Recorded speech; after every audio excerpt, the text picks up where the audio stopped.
You're listening to a Roddenberry podcast. Hey, start of another week, and it's time for more Mission Log Engage, the show where we engage with your comments and questions to us. And by us, I mean, well, I'm John Champion. And I'm Norman Lau. And you're right, John. Each week on Engage, we get to engage with our audience who send us these wonderful emails or messages or thoughts that they want to share with us about the thoughts that we have shared with them. Yeah. And, it's always kind of a mixed bag. And we do try to break it up because sometimes we hear from same people a few times in a row. We want to mix those up and not, dominate the show with just, one or two voices. So we pick a selection, and we also try to pick some varying ideas here. And this week, we're actually going to break it up a little bit more with something kind of special, but you'll just have to stick around for us to get to that. But first up, we have an email from Peter, and Norm, you are going to share that with us. Yes, this is from Peter. The subject for Peter's email is Phage and Dignity. Hi, guys. I just listened to your Phage episode, and I had to comment on one remark by Norman that is almost a throwaway in the episode. That Neelix has a full Talaxian life ahead of him, where the Vidians only delay the inevitable, and that this would be a reason to give Neelix back his lungs. I disagree with this so hard.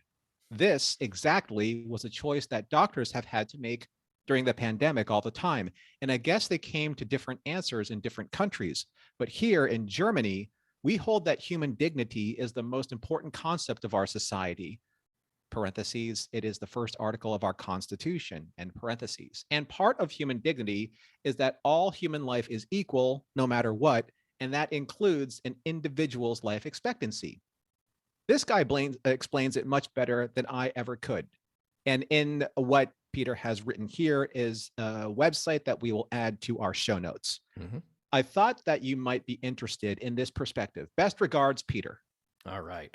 So I did write back to Peter just a brief email, and I thought it was interesting that he brought up this angle on the show. And Norm, since this really was directed at you, I definitely want to hear your thoughts. I'll just very quickly say that I think Peter has a point in the respect that, particularly if you tie it to what has gone on the last couple of years with COVID, we had all these ups and downs. I can only speak for here in the US, where, hospitals get crushed, and then you have doctors and nurses having to make these triage decisions about, well, okay, is this person going to live longer than this person? Was this person vaccinated? Can we spare the equipment that we have, like ventilators? Are we taking age into account? There are all these factors that come in. Ultimately, you have to come down on the side of, as we often use the Hippocratic Oath to describe it, first do no harm. Right. And make sure that even if all of those are kind of intellectual exercises, academic exercises, when a doctor is faced with somebody in need, those needs should be addressed. That's, I think, where it's getting here. Now, this obviously is a slightly different situation. We have a construct here of a crime having been committed, and there are many unknowns about the Vidians, and there are unknowns about the Talaxians, or anybody else on the crew for that matter. So I can see where he's coming from. I also will state again that I think Janeway made the right decision here. So how about you, Norman? Phage is not an easy episode to break down from a moral perspective. I think that's why Phage is so good. Right? It's a trolley problem again, and we love when those crop up in Star Trek, because it's not like you just draw a line of demarcation and say, well, the decisions up to this point are fine. Anywhere over this, they're not fine. It's always degrees. Yeah. So sorry. If we're gonna look at it kind of algebraically, and I think we have to in a way so that we don't get caught up in our own emotional perspectives. Let's look at the way that, say, Tuvok would look at it. So Peter specifically remarks on the comment that I said about Neelix has a full Talaxian life ahead of him, where the Vidians only delay the inevitable, and this would be a reason to give Neelix back his lungs. I understand what he's saying from the human perspective, and that's fine. That is the basis of how we filter watching Star Trek and the morals and meanings and messages.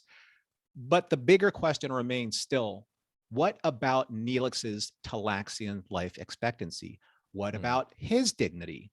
What about how his body, his soul, his psyche have probably been altered for all time because of the terror that he had to stare down from the time that he was put in that iron lung, because by no fault of his own, somebody tore the lungs out of his body. So what I say about Talaxian life expectancy, unless we could predict the future, the Neelix that beamed down to find dilithium crystals was, by all intents and purposes, healthy and alive. When he left and was beamed out of that asteroid, he was not. Why?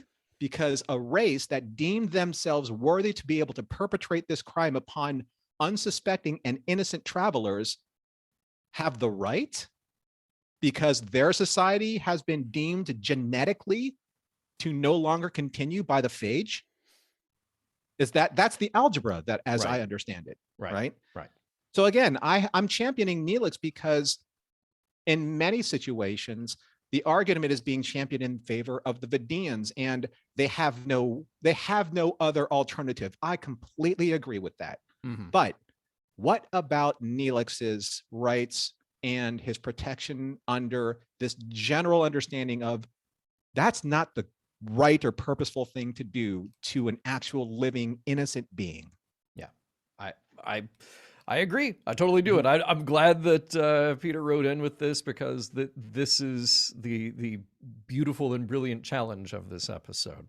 And also dramatically plays out very well too. So perfect. Peter, thank you for that. We're going to move on because there's a lot to talk about this week. But if any of you watching or listening to this would like to get in touch with us, well, subscribe to the Mission Log Engage playlist at youtube.com/RoddenberryProd, and send us your comments at missionlog@roddenberry.com. You can also do so on Facebook and Twitter at MissionLogPod. Remember, we may engage with your comments on the air.